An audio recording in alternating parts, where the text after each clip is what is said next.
وما لنا ألا نتوكل على الله وقد هدانا سبلنا ولنصبرن على ما آذيتمونا وعلى الله فليتوكل المتوكلون.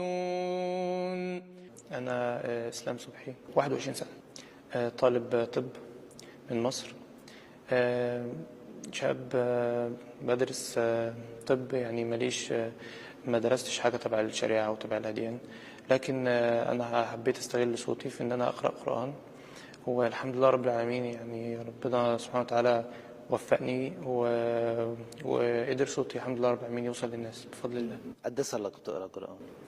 يعني من سنة.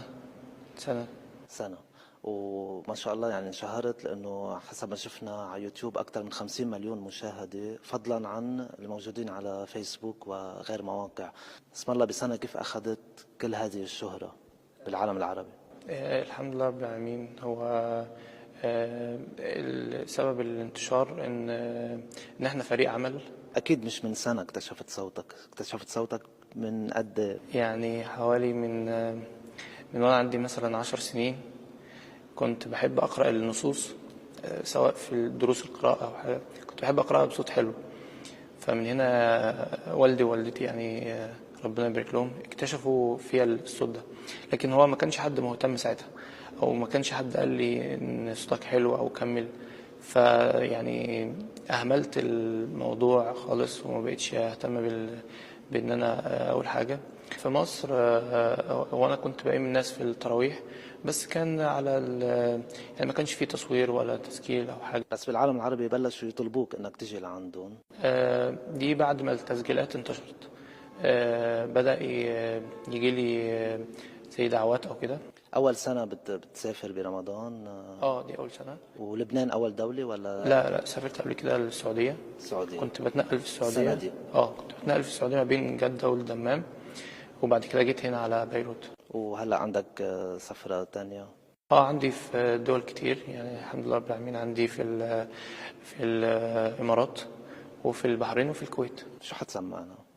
مثل الذين كفروا بربهم أعمالهم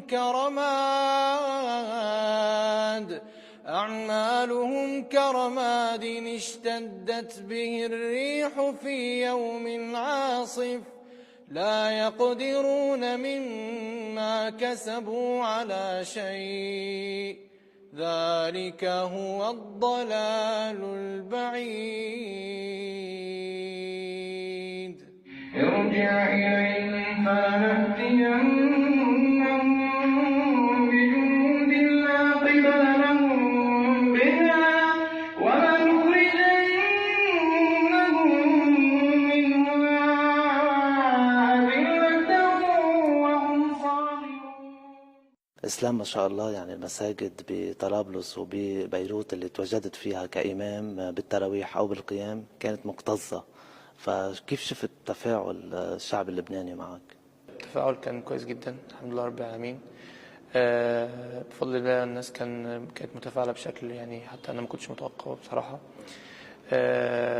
ف شجعك انك تكفي بهذا المجال ايضا؟ طبعا ده كان تشجيع ليا ان انا استمر وان انا اكمل.